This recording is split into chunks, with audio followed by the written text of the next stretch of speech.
All 5 head coaching vacancies are filled. Broncos get Sean Payton. Cardinals get Jonathan Gannon. Colts hire Shane Steichen. Panthers hire Frank Reich. And the Texans hire DeMeco Ryans. Among the 5 hires, Ike, which is the best and why? Man, anywhere Sean Payton going, it's the best decision you can ever make for an organization. We forgot that Drew Brees tore his shoulder up, was supposed to sign with Miami, wound up going with the Saints. Now he's going to the Hall of Fame in 5 more years. And you want to talk about a quarterback whisperer, is Coach Sean Payton. That's exactly what he do. You want to talk about Taysom Hill, who's pretty much a Swiss Army knife, who can play pretty much any position on the football field. I ain't talking about offense. I'm talking about on the football field. Coach Sean Payton, man, said, man, let me get you that quarterback right quick. You want to talk about revamping the Teddy Bridgewater or Jameis Winston, you got to look at Coach Sean Payton. So Coach Sean Payton is the quarterback whisperer. That's the best fit, I think, because they already had a defense. They had a top 5 defense in the league. Okay, we get Coach Sean Payton. I know that at least that's 10 to 12 points. That's what Coach Sean Payton can do for you. 15 for sure. So if I got a brilliant mind like Coach Sean Payton, and I got a Russell Wilson who had a down year, and Coach Sean Payton, one thing I know, he gonna run that whole show. Ain't nobody gonna be looking over his shoulder. Coach Sean Payton went to Denver, and the only reason why he went to Denver was because, man, I'm gonna run. If y'all for me to come there, I have to run this show, and that's exactly what he's doing. So I think that's the best fit. If Coach Sean Payton would have went anywhere, that's a major upgrade for whoever organization that was. He just so happened to go to the Denver Broncos. So I'm saying 15 points just off of Sean and his play calling. Now it's going to be up to Russ to add another 15 points to it.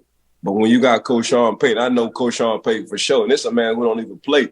His mind's just so good in play calling and getting guys in positions to make plays. That's 15 points off the rip. So you got top 5 defense. You got Coach Sean Payton who can give you 15.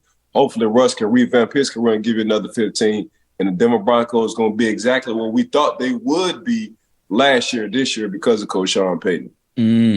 Like, I'm with you. And yes, resurrecting Russell Wilson is what everyone's going to focus on. The guy I have my eyes on, Javonte Williams, the running back, Ike. And I'm going to give some advice to our listeners right now. This is coming on February the 20th. For your fantasy football draft, take Javonte Williams high in this draft because his level of production is going to go up maybe several tiers. Like, it's going to increase exponentially with Sean Payton in Denver. And I think the organizational success that Denver traditionally has had makes him a great fit there. I thought you were going to go with DeMeco Ryans with the Texans. Now, the Texans for the last several years haven't had stability, but they've got the 2nd and the 12th overall picks. Ryans played for the team as a player.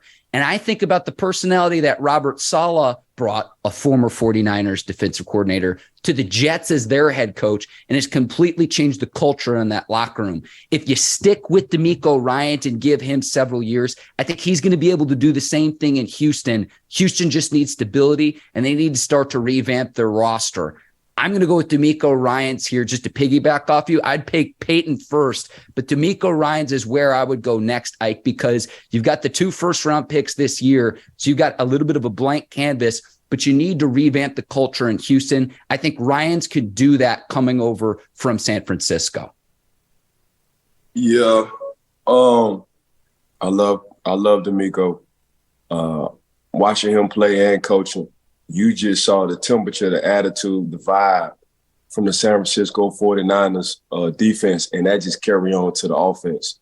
So, and that's all because of Coach DeMeco Ryans and his mind, his coming up with plays and his style of play. He's playing how we used to play in this new generation of football. So he just figured out how he need to get his guys to play without getting flags and getting suspended and getting fines and that good stuff. Anthony, I tell you this, and I'm just speculating, I'm just guessing. I know we're talking about Ohio State quarterback, Alabama quarterback, but don't be surprised if he gets Florida quarterback. Anthony Richardson? Yes, because you're going to need a quarterback. You want to talk about a guy who doesn't have a ceiling when it comes to athleticism. 6'4", 6'5", 240 that can move and who's agile, it's him. So now I just need to build. I need to build around him. So I'm just throwing that out there. Mark, it's February. What's the date? 20th, February 20th. I'm just throwing it out there. Well, Ike, in the AFC, you're going to have to potentially go through 3 stud quarterbacks: Mahomes, Burrow, Herbert, Allen. Right? What happens with Lamar Jackson? You're going to need someone. So you might need to go with the guy who doesn't have a ceiling. But the bust potential is also there. But if you can develop the player and you can surround himself with the right coaching, with the right personnel, that's why you go after a guy like Anthony Richardson. Ike, with the 12th pick, I don't know if Richardson's still going to be there. Texans have the 2nd pick. Could they potentially trade back?